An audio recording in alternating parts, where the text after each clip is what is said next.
Welcome to Losing a Child, Always Andy's Mom.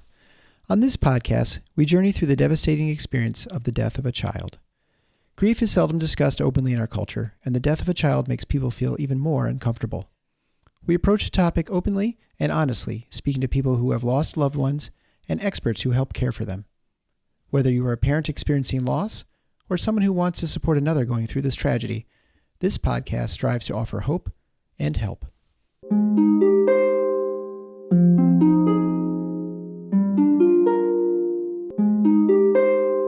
Well, thank you so much, Kate, for agreeing to come on the show today and share your son, Miles, with us. Oh, thank you for having me. I'm so excited. Yes. You came to me in a rather unique way because you wrote to me at a time when Miles actually was still alive. Yeah. It was interesting. My husband and I found your podcast when our son was diagnosed terminal. So we brought him home to die, and we sort of stumbled upon your podcast. I was just desperately searching for anything that was going to help prepare us for the inevitable. And yeah, I thankfully stumbled upon your amazing podcast, and we listened to it like voraciously for the 3 weeks that we had him at home. We just, he slept a lot during that time. So I would literally have him on my chest and have my earbuds in listening to your episodes, and they just helped immensely. So my husband actually said to me, when he left this morning, he said, "Remember to thank Marcy for us, thank her for all she does." And I said, "I will." So yeah, I just want to start off by, really thanking you. Your episodes helped us immensely during that time and since. And I feel like what you're doing is just so important. It's really shedding light on, a topic that, first of all, people are kind of scared to talk about. And second of all, I think, hearing other parents speak when you're going through, losing a child, I think hearing other parents is really one of the only things that brings immense comfort, is to know that you're not alone and know that, other people are dealing with the exact same things that you are. So that's it exactly. I think you just feel so incredibly alone and isolated because for the most part, hopefully your personal friends and family haven't experienced this, right? Because child loss isn't that common. It's not that common to have your child die. So part of that is good. I mean, it's great, right? Right. Overall, it's great. Yeah. And all of us, of course, in this special little club would never wish this pain on anybody else. And so, you're just sort of left in this, wilderness alone, and it's so isolating, and I am so grateful that we found your podcast, and so grateful that we've been able to hear the stories of other parents and at different stages in their grief as well, and I think that was really key for us was that small beacon of hope, that even though we were in what we knew would be hopefully the darkest time of our lives, that there was this little beacon of hope that other parents were out there, and guess what? They were still, living and able to speak about their loss, and able to sort of reflect and get to a place of healing. And that was just so hopeful for us, because when we first brought him home, it was, just devastating. And so, well, especially when you bring him home, and because, quote, there is no hope, right? I mean, that's like, there's no more hope. There's nothing else we can do. Take him home. Yeah. But really, there was no hope of Miles conquering his illness, but that doesn't mean there's no hope for your life forever. And there is a difference. And, but I'm glad that was able to help you.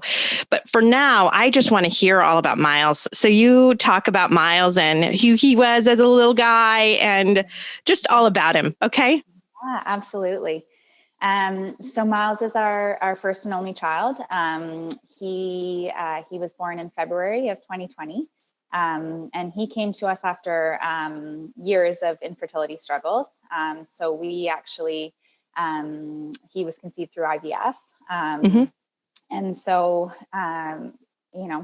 we waited a long time for him. So when he came, he was just the sweetest, happiest little baby. Like we were ready, obviously, to have that change in our lives, to be new parents, but he made it easy. Like he was so just contented and calm and happy. He was a lovely baby. So, we went through the first couple of months as it's a blur with figuring out, how to be parents and be sleep deprived and still, manage to get up and function. So, we had a great couple of months, and it was the beginning of COVID. So he was born February 2020. So it was really a month before everything hit. So things drastically changed, obviously, in March. We were, isolating and unable to really introduce him to a lot of our family. So it was a strange time. It was like this time of joy and wanting to share our new baby. And then also having, this scary pandemic happening where we couldn't really share him. So it was kind of an interesting first couple of months, but anyway, for sure. We went along, and then in April, around Easter weekend, my husband was just playing with Miles and just noticed that his right foot felt a little bit more firm than his left foot. Like it was a really subtle difference, but it was like a little bump. So, my husband sort of said like, this is weird. Like, feel this, doesn't it feel different? And so we kind of, looked at it and whatever. And in Ontario, we have like a 24-hour, this was the weekend. So we have a 24-hour health service called telehealth. So you can call in and explain, what's going on. And we also have a couple of friends who are nurses and doctors. So we were texting people and just saying like, this is weird. Should we be worried? Should we bring him in? Could this be an infection? Of course, we were looking for signs of infection, any streaking or anything worrisome. And there was nothing. And it was just this little innocuous kind of bump under the ball of his foot. So anyway, we got referred after the weekend, we got referred out to get some imaging done. So the initial ultrasound result came back saying, that there was this small, mass, but that it was almost certainly benign, and that it was likely a hemangioma, which I'm sure you understand what that is. So it's like a tangled, like a series of tangled blood vessels under the skin. So that's what they thought it was. We wanted to investigate further. I even if it was a hemangioma, we wanted to, know what that was. So we got referred to a pediatrician down about half an hour from where we live in Orillia. And she was wonderful. She took a look at it and she said, it's a little bit like a hemangioma doesn't usually happen in this spot, like in the bottom of the foot. It's kind of a strange place. So she said, I'm going to refer you down to dermatology at Sick Kids Hospital, which is our big children's hospital in the area. In Toronto. So she sent a referral down. And in the meantime, they ordered an MRI, and the MRI found the mass again. But this time, the first we heard that it could be cancer was basically when our pediatrician called us and said, dermatology would like to bring in oncology for a consult. And that was the first,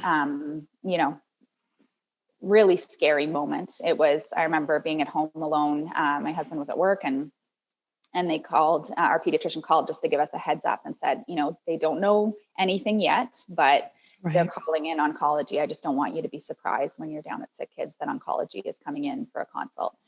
And it was like, okay, so this is, so we had obviously lots of questions and we were terrified. And sure enough, after the team down at Sick Kids got the imaging and did the exam, they brought in oncology. And I'll never forget the oncologist coming in and, she was wearing her mask and, I could just see her eyes and I just knew it was bad. So she told us that he likely had a form of sarcoma, which is a soft tissue cancer. So, she said that they have a great team and they'd be working with us, and that we'd get a biopsy done and figure out where to go from there. So flash forward sort of 2 or 3 weeks, we were waiting for the biopsy result. He went in and had his biopsy, and we were waiting for the result. But in the meantime, his foot was growing quite alarmingly, actually. It was really growing quickly. And so we sort of pushed to get him admitted sooner. We said, if the initial biopsy result has shown that this is cancer, then we need to start treatment. Like it's growing really fast. So luckily the team was amazing. Our sarcoma, like our soft tissue cancer team, was phenomenal, and they got us in, and basically we started chemo within a month of him having his first image of his foot. So they recommended 5 rounds of chemo. So we started chemotherapy in May, and then he had chemotherapy until August. But in May, they also, by the end of May, early June, they also told us that he was going to have his foot amputated.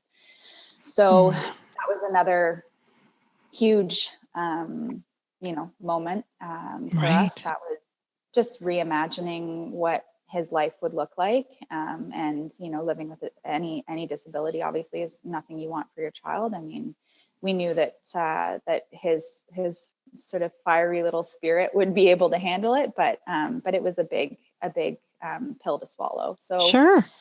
Yeah. So he got scheduled for his amputation surgery in September after he finished chemo. So we went through the summer, in and out of the hospital, fevers and blood work and transfusions and all the fun stuff that comes with chemo. He had his right foot amputated in September. And at that point we kind of thought, that it was behind us. Like we thought, the chemo had worked really well. He had responded really well to the chemo. And with this amputation, it was quite an aggressive, treatment plan. So we thought, okay, like this is good. So we had some imaging done in the fall. Images looked relatively clear. They had also found traces of cancer in his lymph nodes by this point, but the chemo had cleared them up. So in the round of imaging after his surgery, they also resected a couple of lymph nodes from behind his knee during the surgery, and those showed that there was no active cancer behind his knee. So wow. He responded. So that was really very encouraging. Yeah, very encouraging. Yeah, and again, he was just such a happy little guy. Like he rebounded from the surgery so well. We have this one picture, and he was literally waking up from after his sedation. It was a 6.5-hour surgery, and we of course were beside ourselves with anxiety. And I went to see him in the recovery room, and he sort of stirred awake. And then we have this one picture of literally him waking up and just like beaming smile, looking up at me and really reaching out. Like he was amazing. He pulled us through. He really did. He pulled us through that time, because we were obviously terrified, and he was like, guys, it's okay. Yeah. Like I'm good. Yeah, we're good. Yeah. So he was truly incredible. And so he recovered really well from his surgery in September. And then we had some good scans, really encouraging scans in the fall, and he went to get fitted at this amazing rehab hospital we have here in Toronto, just south of us, that's called Holland Bloorview, and they do all sorts of amazing stuff with kiddos with a variety of disabilities. So he got fitted for his first little prosthesis, which was like this big, just this little prosthetic leg. And so he got fitted for it, and he was starting to use it. He was just starting to kind of crawl and get used to it, and jump on it in his little jolly jumper. So he was really showing signs of like, again, like I'm fine. I'm gonna make this happen, and it's gonna be good. I know you guys are worried, but it's gonna be good. So we went through the fall and we had a wonderful Christmas. We had one set of scans in December, right before Christmas. And they showed a little bit of an enlargement in a couple of the lymph nodes behind his knee again. But the doctors reassured us that a lot of times after a lymph node resection surgery, the lymph takes some time to reroute. So sometimes it can cause an enlargement of the other lymph nodes because they're compensating. So they sort of said, like, we're not overly worried. We're going to monitor it, but we're not overly worried. So go home, have a great Christmas. And we did.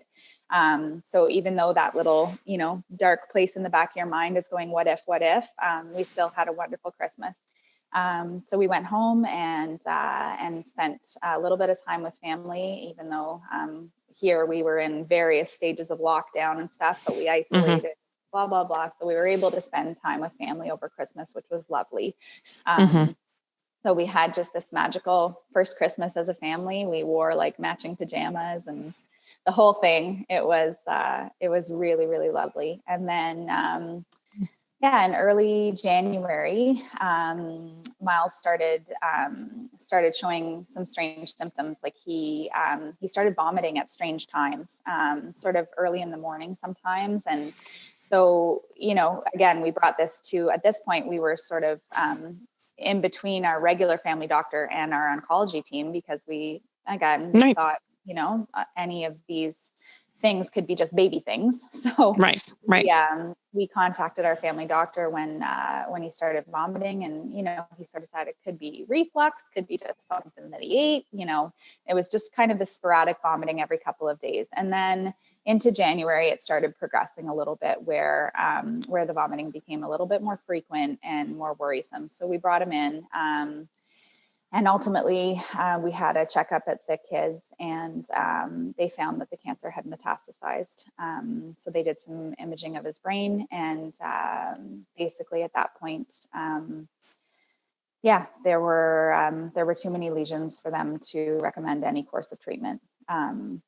So we got that news January 20th, I believe. And they basically said, there's not much we can do. It's too progressed. So, And so what a turnaround too, from the week before Christmas to be like, oh, there are a couple of little lymph nodes and we think it's really okay. It's really nothing, to, I'm sorry, there's nothing we can do. Wow. Yeah, it was crazy. It just, as I'm sure you can relate to, it felt like a bad dream. Like, it just felt like this isn't possible. Like, this can't be real. So, so they basically, gave us a few options of what to do. None of them really included treatment that we would be comfortable with, and ethically, the doctors didn't feel that any course of treatment was gonna, it would have ultimately really diminished his remaining quality of life. So and so we brought him home. By this point, it was amazing how quickly he declined. Like, it was almost like he knew as soon as he got to the hospital that he could really, show how bad it was. Because he really wasn't showing, other than vomiting, he wasn't showing any other major neurological symptoms before that. But in the couple of days we were in the hospital, and then after the general anesthesia from the MRI, he was definitely a bit of a different boy. Over those few days, he really started to decline. So, we decided to bring him home, and so we brought him home to our home in Bracebridge, and we basically just, waited for him to die. So those 3 weeks were like indescribable. Yeah. It's just, when you know that it's inevitable, you're just kind of on the edge of your seat waiting for something to happen. And, we wanted to make sure to make his last few weeks as joyful as possible, because that was so him. We didn't want to, sit around crying. We just wanted to, when he had his wakeful moments, we would play with him and, read to him and sing to him, and make sure that that we were, giving him his best, a last little bit of time as we could. So So he turned 1 on February 5th. And we were so happy that he made it, because we weren't sure that he was going to make it to his first birthday, but he made it, which we always joke that he had FOMO, fear of missing out. So we were not overly surprised that he made it to his birthday, because like he was the type of baby where like if there was action, he was in it, so missing a chance for a party was like not an option for him. Right.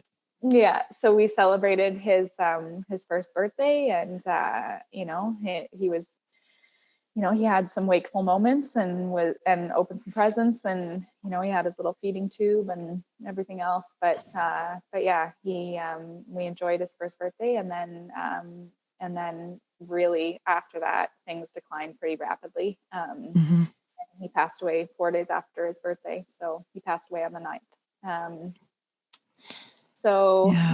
He, we know we did everything we could, but you still always wonder, what if we had caught it sooner, or what if they had done a scan of his brain early on. They never had any reason to suspect. He had a really rare form of sarcoma, but they never had reason to suspect that it would have metastasized to his brain when there was really no other evidence, in his torso or neck or lymph nodes in his neck. Like there was never any evidence to suggest that they should have scanned his head. So, And such an aggressive cancer growing so fast. Yeah, it was incredible. And honestly, usually when you have an aggressive, faster growing tumor, it responds pretty well to treatment. And interestingly, it's because you can really attack fast growing cells, and they're growing so incredibly fast that it's oftentimes a little easier to kill them. So I can certainly see why the team was very optimistic. I mean, I would have been too. Yeah. Like if I would have been your pediatrician, I would have been feeling really good about everything and how it went. And they did, they were, our team was just incredible. Like they really were phenomenal. And they, they were devastated when we got the news. Like they were devastated. And, we all just stood there in the room and cried together. And it was like, they just said, we never would have thought in a million years that this is how it would go. So it was just an incredibly aggressive cancer. And I mean, you can probably speak to this medically, but, I think in babies, their cells are growing and dividing so quickly that, once this aggressive cancer took hold, it was like, it was kind of like, I don't know if we ever had a fighting chance, it was just so aggressive and awful. So, So, so we lost him in February, and, it's just, it's just awful. Those days following, after they took him away, it was like this silence in the house. Yeah. And it was just, we worked so long and so hard to have him, and we had our family finally, we had everything we wanted. And then it just, it still sometimes feels like a dream, where it's just like his life was relatively, short, even though for sure amazing moments, but his life was so short that it feels like, after he was gone, it's kind of like, was that real? Like, was that whole life real? It's just so bizarre. So because it really hasn't been that long yet, even since he's been gone. It was 5 months last week. So yeah. Oh, honey, I know when you wrote to me back in January, you wrote to me that you had just brought him home, and my heart just broke for you. And I just kind of waited, knowing that someday you would write back. And I know. I'm so sorry. Did you have hospice and things like that? I just wonder, with him being in such a hard part of the pandemic, what kind of support did you get? Well, The team at Sick Kids, they have a palliative team, the Yep. PAC team. They're the pediatric advanced care team. Mm-hmm. And they came in as soon as we got his terminal diagnosis. They came in and basically said, you know, you're welcome to stay here at the hospital to you know, live out the next however long he has here. They were amazing. They just said, you know, we want you to consider this home. If that's where you choose to have him die, we'll support you in that decision completely. So we could have stayed at the hospital. And then there is a hospice that's about an hour south of where we live in Barrie, Ontario, and they are equipped to take pediatric cases, but we just felt, you know what, like as much as hospice was something we considered very, very quick, you know, briefly, it was really my husband who said, you know, we've been doing a lot of his medical care through chemo anyway. You know, I became, as a lot of parents, you know, medical parents do, you become kind of a pseudo nurse. So I had done a bunch of training for, you know, managing his PICC line and all the different stuff with his chemo care. So we knew that there would be some, you know, some medical care involved, but we also had an amazing home care nurse who was through Miles's chemo treatment. She was our home care nurse. She did all of the visits for his dressing changes and all of that kind of thing. And then so she actually, in a strange twist, she also works in palliative care. So we knew that she would be able to come and be our home care nurse while he was at home to die. Wow. So, yeah, so she was able to. That's a blessing. Yeah, it was amazing. She's just like, yeah, she's phenomenal. So she was able to give us, you know, the daily home visits and stuff, and manage his pain, and so we felt really quite supported in being able to bring him home to die, even though it was, I mean, scary as heck. Like, you know that you're going to be on your own for most of the day, managing, you know, making sure, I mean, pain was obviously the biggest thing we wanted to avoid. And so, you know, making sure we stayed on top of his pain was our biggest priority.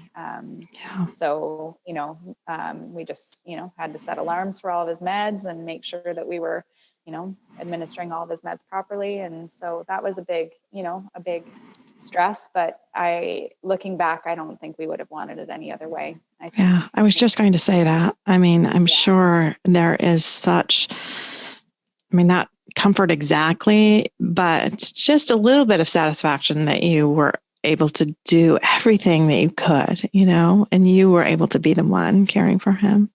Yeah.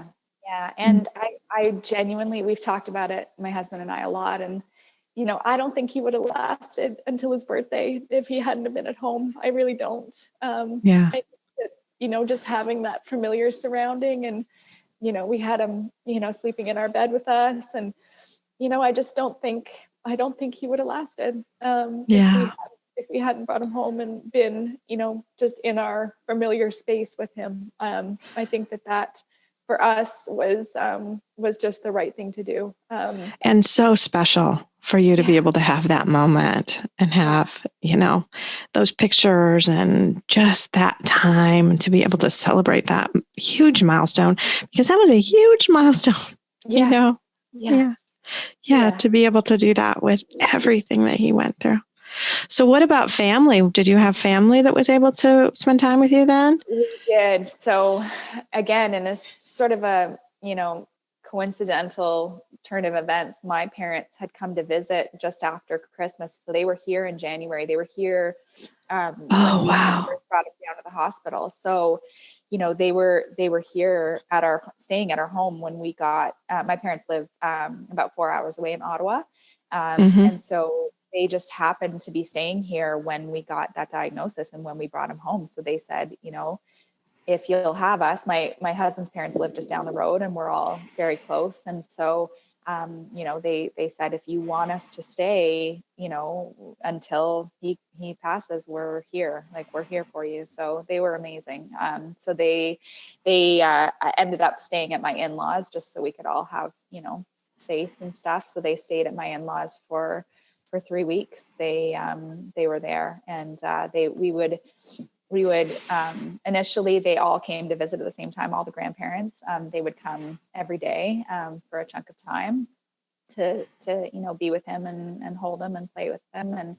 And then it got to be, as he was starting to decline, we felt that it was easier to just have one set of them at a time. So, my parents would come one day, my husband Kent's parents would come the next day. And so it was a really precious time. Looking back, it's like, I'm just so glad that they got that time with him, because, it was precious. And we weren't letting, especially because of COVID, we weren't letting a lot of people, visit. We didn't have any other than our nurse. We literally didn't have. Yeah. I mean, that was your little bubble.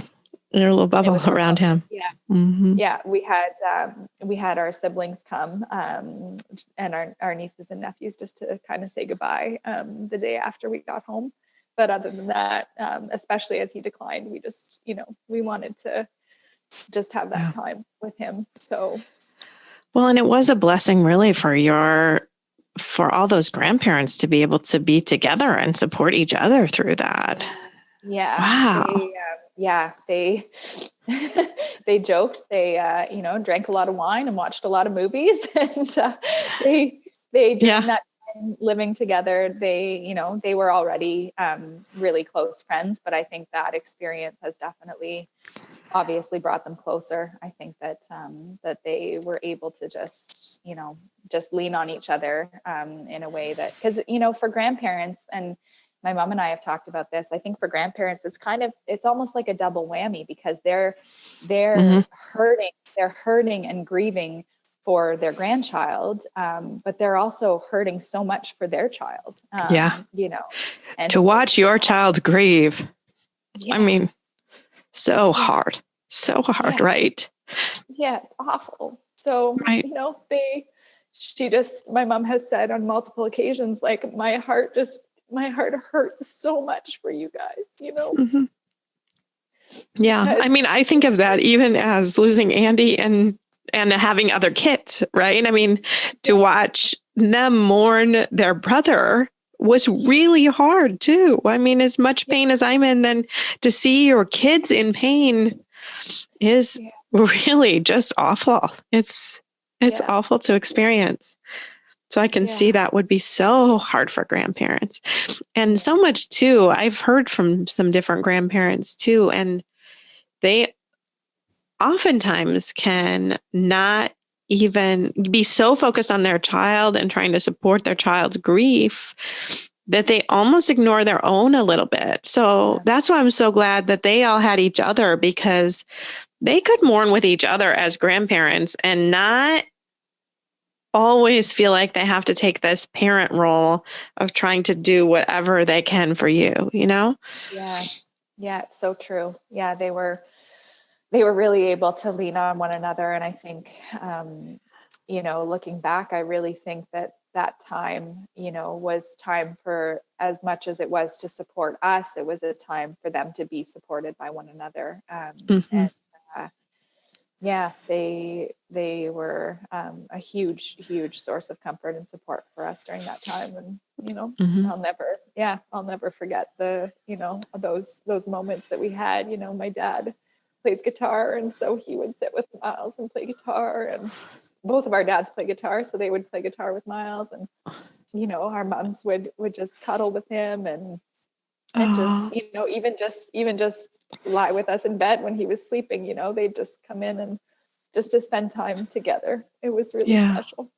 Yeah, that is special. And you are 100% right that he lived longer than he would have had he not been at home. I think about what wonderful moments he had, and to be able to be sung to and cuddled and all of that. He wouldn't have had that at a hospital. No.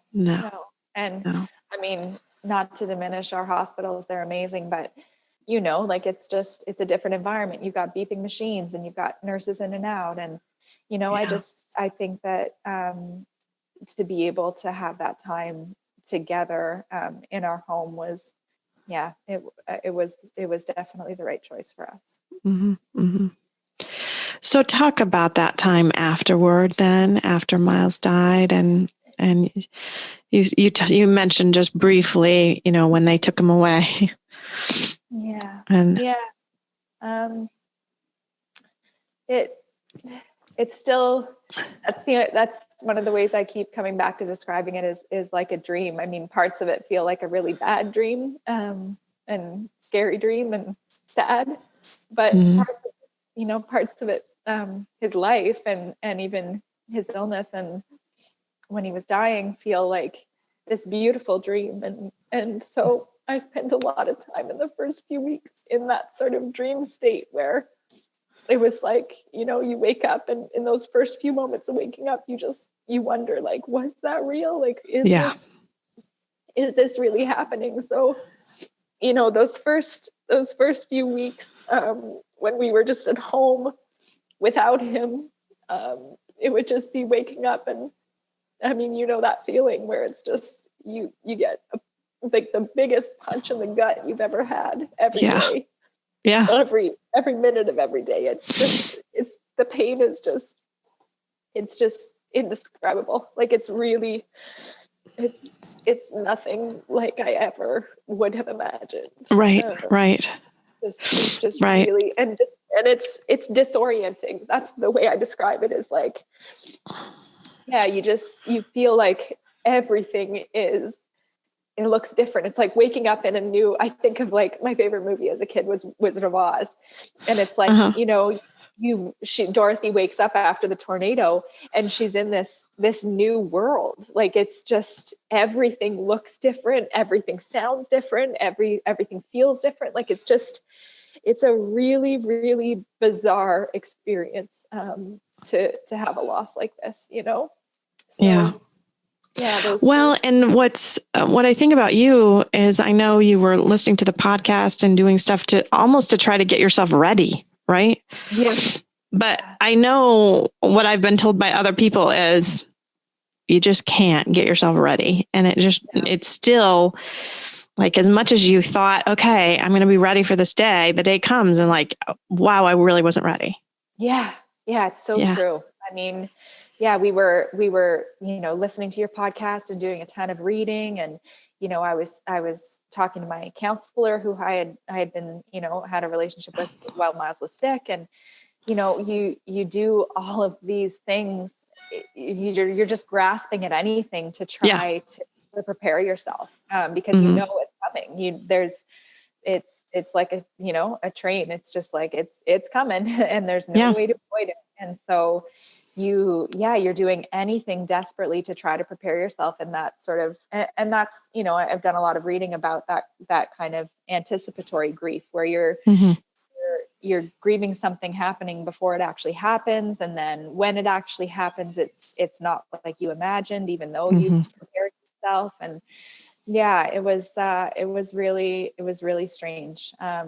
So, it's, as it's, I sometimes resent some of the analogies of grief, like a journey and whatever, but my husband hates that term. Yeah. He hates the term journey, and I tend to use it because there isn't much better. I just feel like I've tried to search for a better term. Yeah. But there just isn't much better. So I end up using it anyway. And I just don't use it in front of him because it irritates him, but you'll set him up. Right.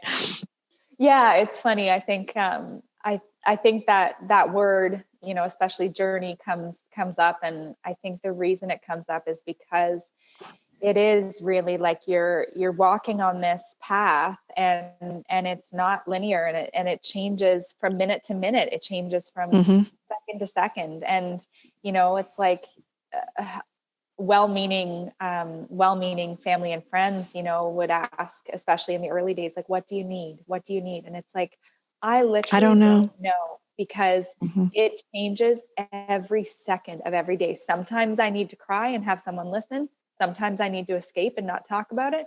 Sometimes I need to, just sit in silence and think about him. And, it's like, there's just I think that's the idea of the journey, is that it's ever changing. It's ever, like, the landscape and your reality is just, it's in flux all the time.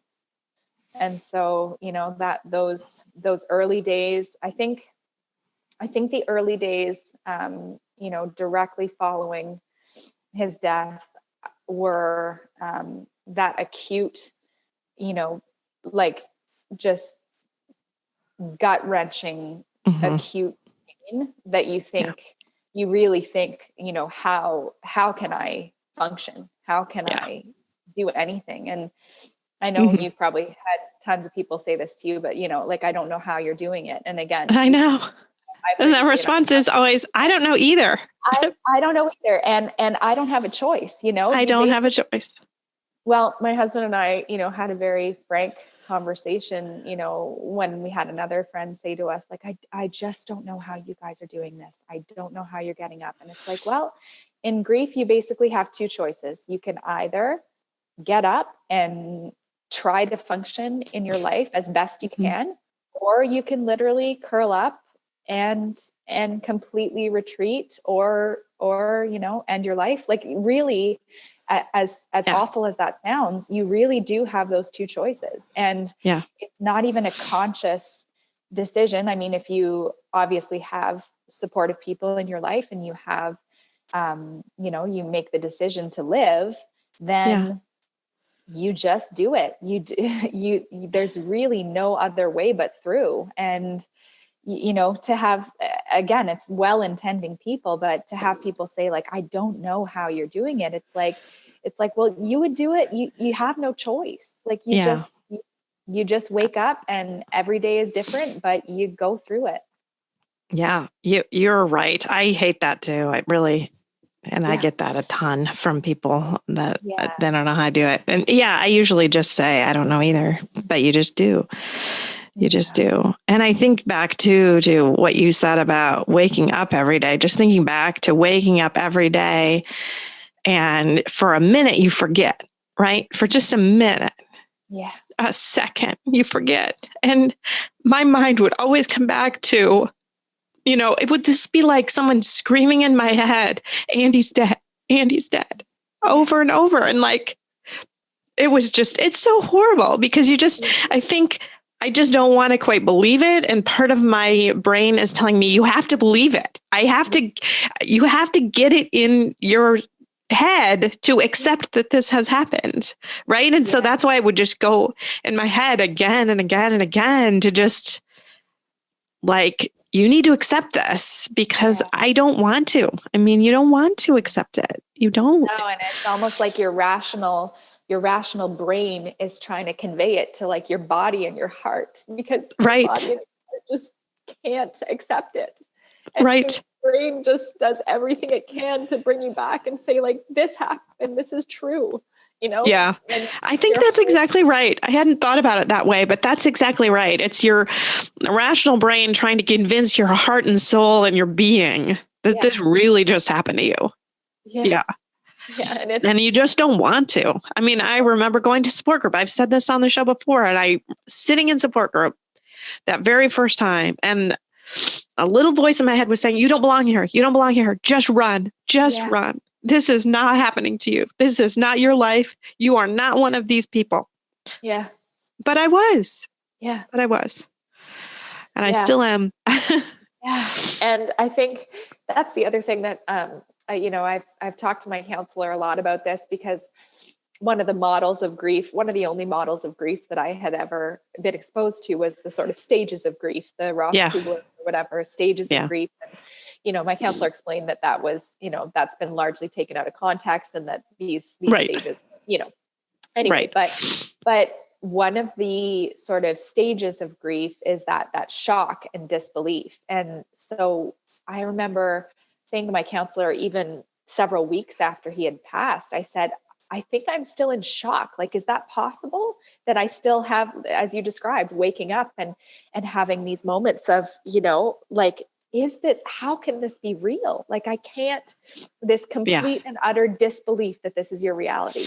And I remember saying to her, like, is it okay, but like, is it normal to still be in shock? And even months after, 5 months later, and I truly feel like I'm still in shock. I think you are. That this is our story. This is our life, I think I was in shock for sure for at least 6 months, at least. Yeah. But you kind of, the way you think about shock, actual physical shock, like following an accident or anything, your body physically goes into that state of shock. But whenever I think of shock, I think of like that initial aftermath of the shock, and then it dissipates. And then somehow your brain does, sort of accept and start to process, at least in some way. But I wake up most days in shock. I wake up most days thinking, how is this our reality? How is this my life? How is this my life? Yeah. Like, and how did we get here? My husband and I will sometimes look at each other and just say, how did we get here? Like how is this our life? Yeah. Go from that happy pregnancy, those blissful first couple of months to this. Yeah. Like, how did that happen? Yeah. And how did it, it's, I guess, cliche to say, why us, but, you look at, we're surrounded by friends and family who have these perfect, healthy babies. And a lot of them, thankfully were able to conceive pretty quickly. And, they have these perfect, healthy babies. And then, you look at us and it's just like, why was he taken from us after such a long struggle to get him in the first place? It's just, it's, it really is that shock. I don't think has gone away from me. And I keep sort of waiting for it to dissipate and waiting for it to wake up one day and not feel like I'm in shock, Yeah.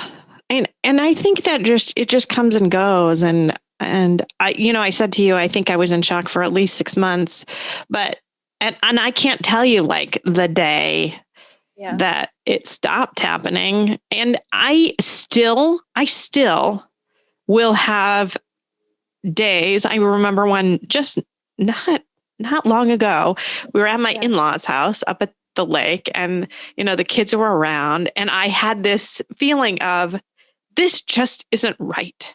This just can't be happening.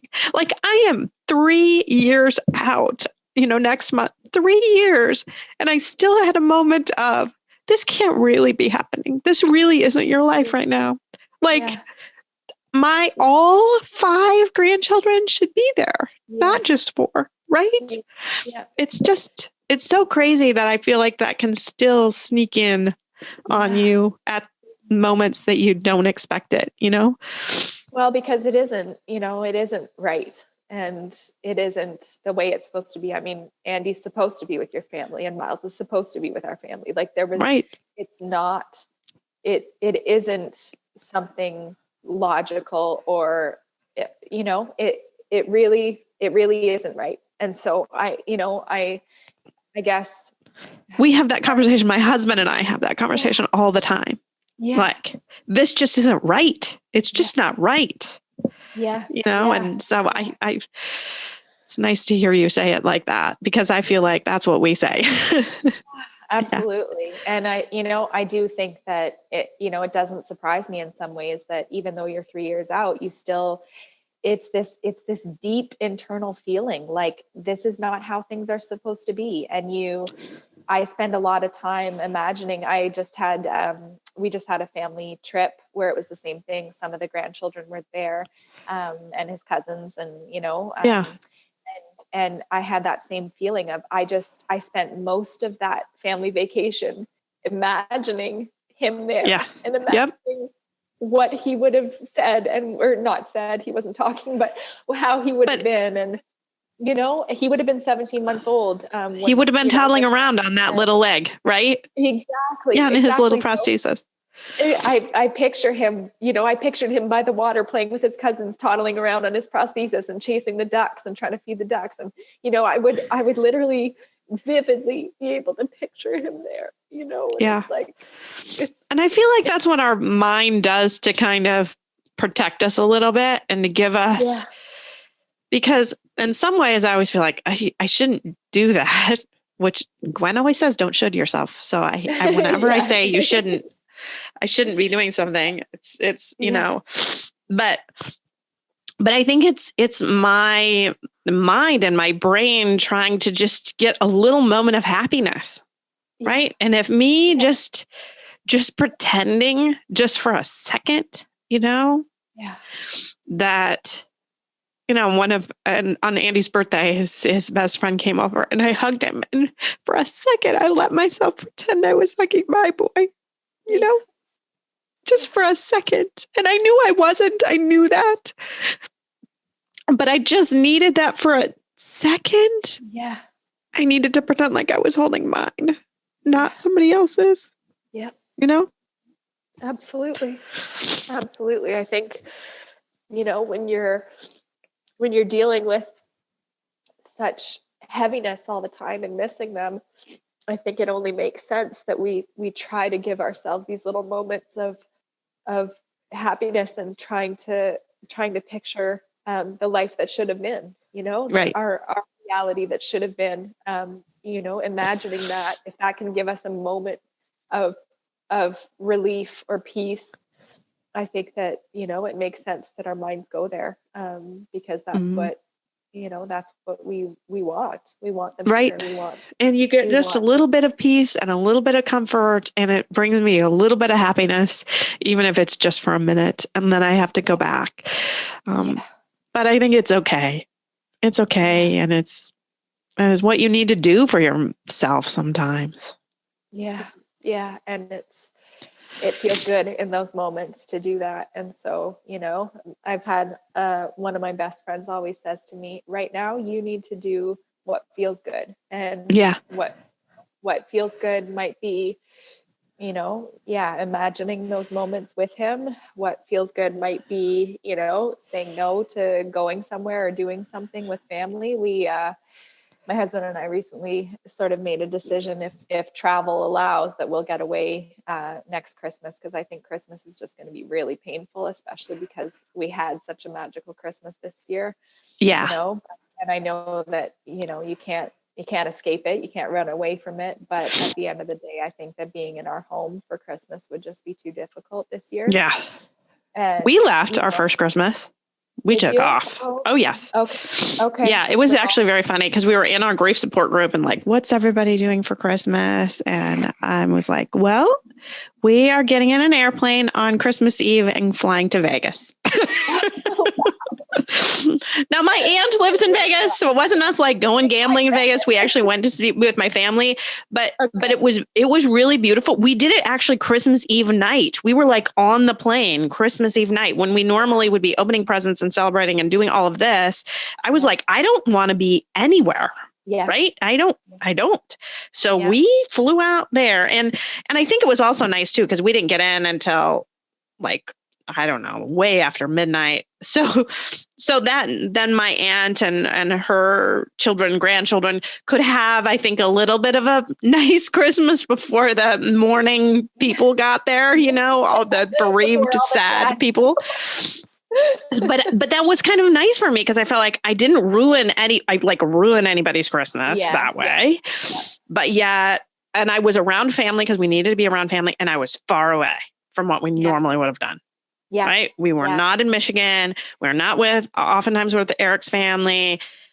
I didn't put up a Christmas tree. I didn't do any of it. Nothing. I didn't buy Christmas presents. And like, there were people that said, you didn't get your kids Christmas present? Like, nope, we didn't. Nope, we didn't do any of it. I just couldn't. We couldn't do any of it. Yeah. Yeah. And I think that's hard. That's hard to explain. I don't know if you had a hard time explaining, but I think that can be a difficult thing to explain to the rest of the family, that desire to just get away and get out of anything that is reminding you of what that Christmas should look like, Yeah. And I think it's a tricky thing to explain. And I recently just sort of mentioned to my mom, and I think I could tell, I think she's a little bit sort of, wondering why, or wondering why we might need, and I think my husband and I, for us, I think it needs to be just us.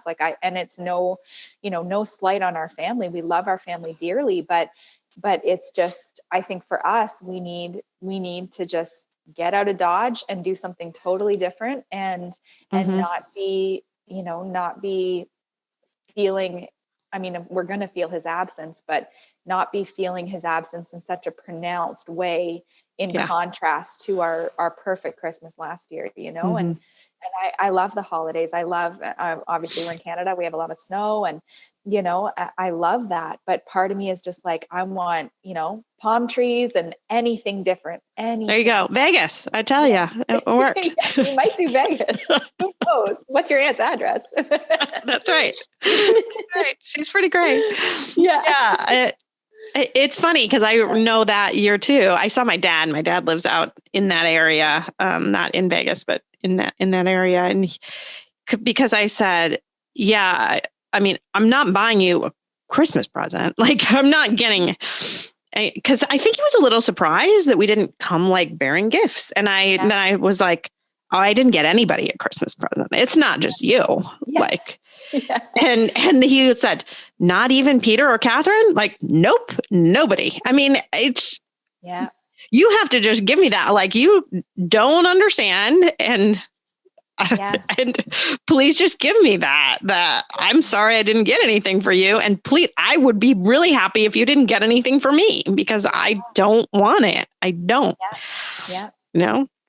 And I think that's, it's a tough, it's a tough pill to swallow for family, I think, because again, unless they've lost a child, they just, it's very difficult to relate to, that feeling. And I think, I talked to another parent that I know through a grief group, and, we were talking about just sort of holidays and just that urge to just not do it, not celebrate, and not, I think a lot of us share that, especially, sounds like in the earlier stages and earlier, years of our grief. It's like, you don't feel like doing what you used to do. You need something different. I don't know. It's hard to explain. And I would encourage you to, well, first of all, I did do a Surviving the Holidays episode that you can listen to way back. I did it a long time ago, which I think would be helpful.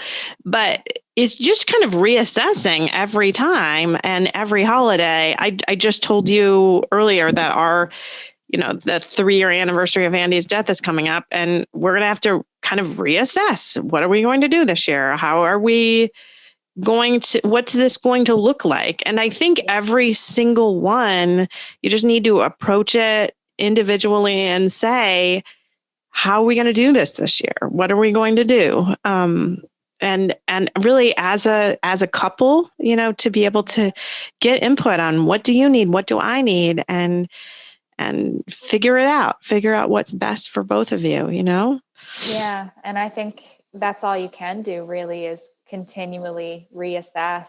And I mean, I think that's sort of a good piece of advice for anyone, I think, is that continual reassessment of, okay, in this moment and on this holiday or on this anniversary, what do we need? What do I need? What do we need? And what's going to feel good? I think it comes down to, what my friend says, you have to do what feels right and what feels good right now. You can't do things for people. You can't factor in, you can't overthink as you usually would all of the different things and balance other people's needs and stuff. It's like you can be really selfish at that point. Yeah.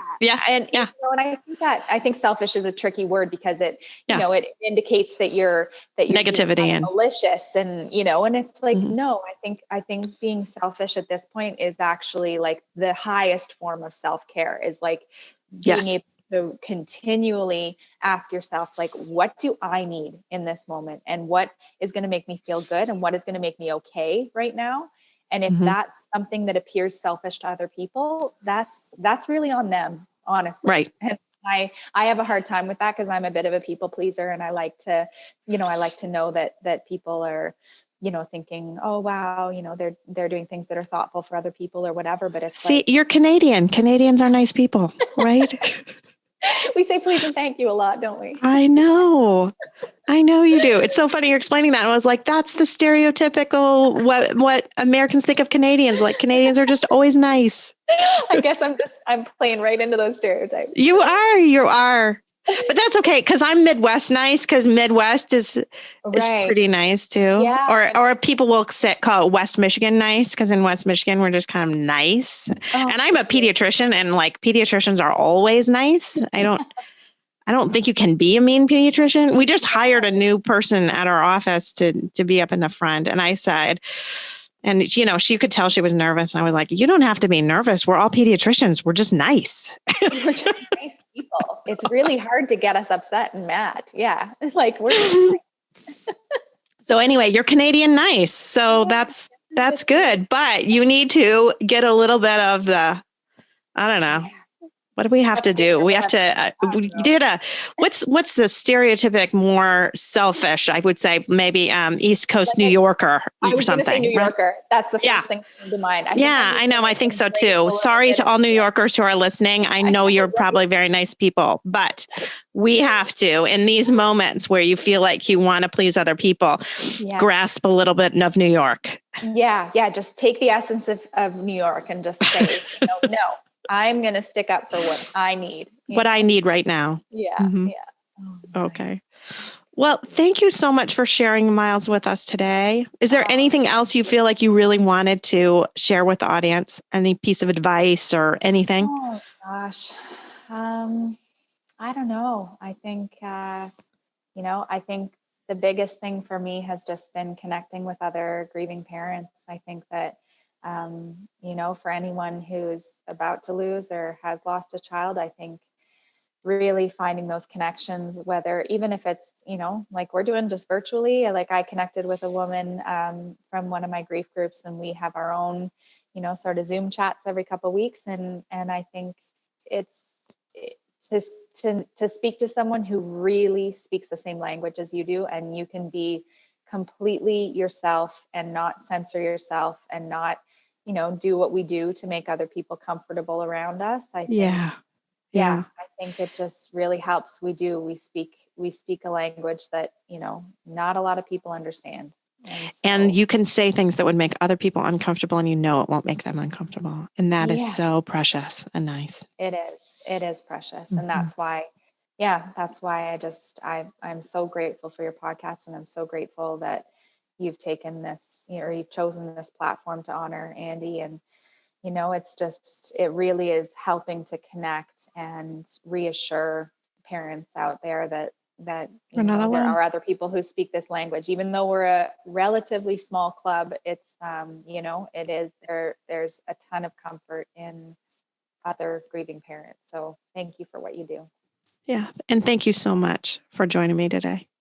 Oh, you're so welcome.